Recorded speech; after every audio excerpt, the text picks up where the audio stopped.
Hi everybody, it's Allie from Brand New Wine Concierge, and I'm live here with Kyle Beck from Visiting Angels in Chadds Ford. Hi Kyle. Thanks for meeting with me. Guys, I have the ways to contact Kyle down in the description of this video, so feel free to shoot him an email or give him a call later today.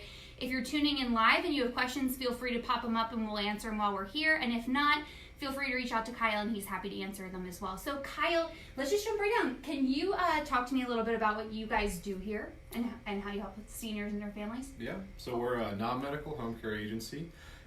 We provide things, whether it's personal care, dressing, bathing, and the assistance just getting that person ready in the morning, to some things throughout the house, some light housekeeping items, some laundry.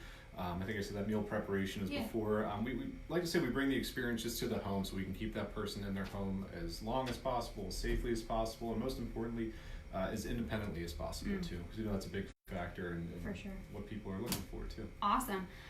Can you tell us how, like, your story, how you got involved in it? Because I like that story. Yeah. It was kind of the perfect storm of what happened to kind of get us in here as well. My dad, who actually we own the company together, he suffered an abdominal aortic aneurysm, pulmonary embolism, and frontal lobe brain aneurysm at the time too.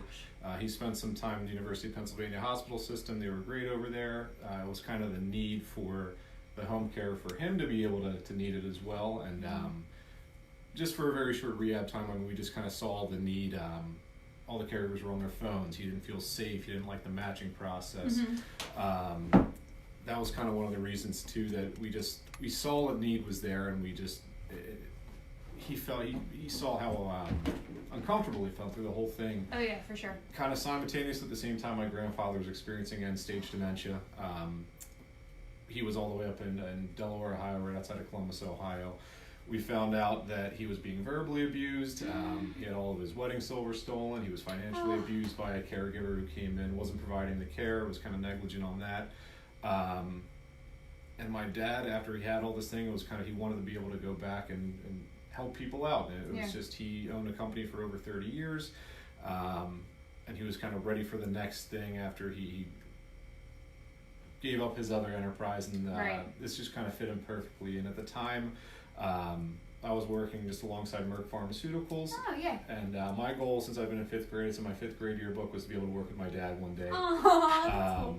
He's great with the caregivers and everything. The technology was kind of a little bit overwhelming, so it kind of led me to want to be able to work with my dad. So yeah, I thought it would be a short-term fix, and now about 7 years into it, we still are a great team together. Oh, I said 7 years, wow. Yeah. And they're right here in Chadds Ford, guys, so very local, right off of Route 1.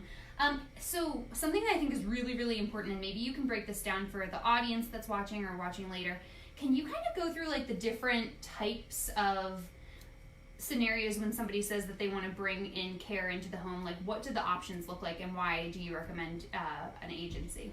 Yeah, that's a great question, and it's all different ways too. I mean, one could just be the companionship for your parents. Say that they're just not able to get out as much anymore. They could be losing their friends. They could have lost a spouse or so, and the child, it usually is a sandwich caregiver where they're taking care of their own families and they're trying to take care of their parents, and they're experiencing a lot of burnout. And mom and dad are still safe in the home, but there's some things where you can kind of see it progressing along. So it could just be somebody kind of getting acclimated to them to be able to maybe go in a few times a week just to make sure they have fully groceries, that they're making sure they're being bathed, cleaned, things like that as well, that they're getting good meals in them. If you start to see a decline where they might not be taking medications, just kind of small fixes that we can be accountable for them, so that it gives the family member that peace of mind, that accountability, that we can really clean up, so that when they're at work, when they're taking care of their own families, they can have peace of mind. Also, it really helps out too that they can spend the really quality time with their parents too, since again they have work, their kids, them running around to run errands or to do the laundry, and they're not really getting that one-on-one time or that time with their parents that they really deserve. So that's kind of where we can go in with companionship, giving them peace of mind. I mean, also it goes into the situation where we can go into communities or facilities once the level's progressing if they do need that extra set of hands in there, where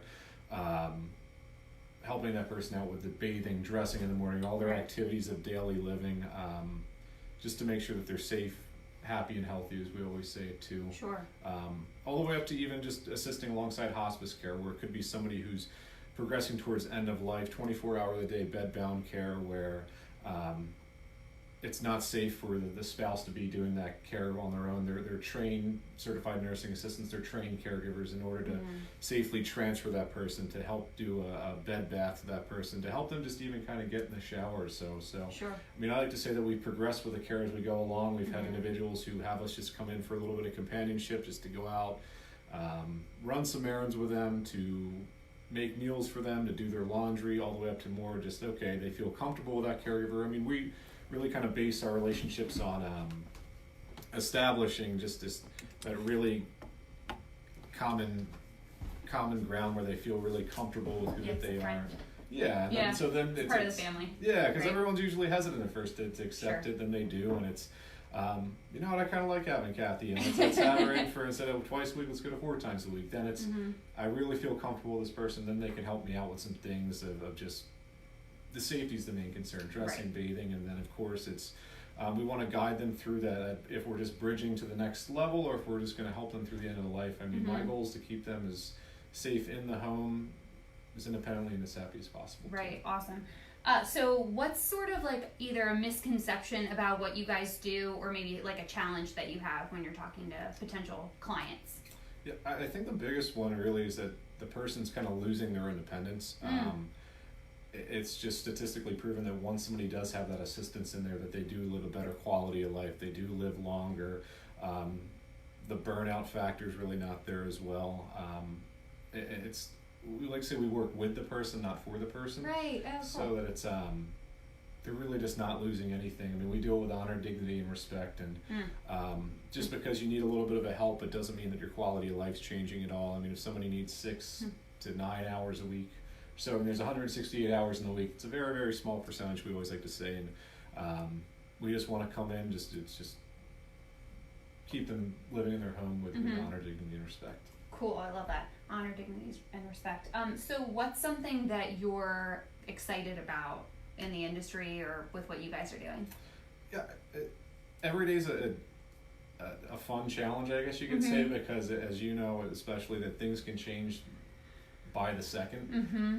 So it really keeps you on your toes with everything too. There's a lot of great communication systems that they're really putting in place, so that main caregiver, somebody from the family, the communication I'm really excited about too. I just actually sat in on a demonstration about like how people are using like Alexa and how they can check in through that, so that mom and dad can send like a message to them. So I'm excited to see the things in technology that are coming out.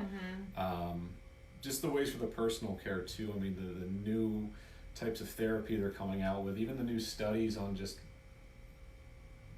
eventually, I mean, once they come into the dementia, Alzheimer's care, I mean, just the progression I think that you can see in that, because I mean, everyone's living longer, and just the kind of the breakthroughs that they're going to see. I'm really excited just to see kind of where that goes, just how people can keep living that great quality of life and the different things they implement, just the studies they come out with too. Yeah, and I've heard a lot that like there are technologies that are coming into the caregiving space that are supplementing the quality of life, the quality of care.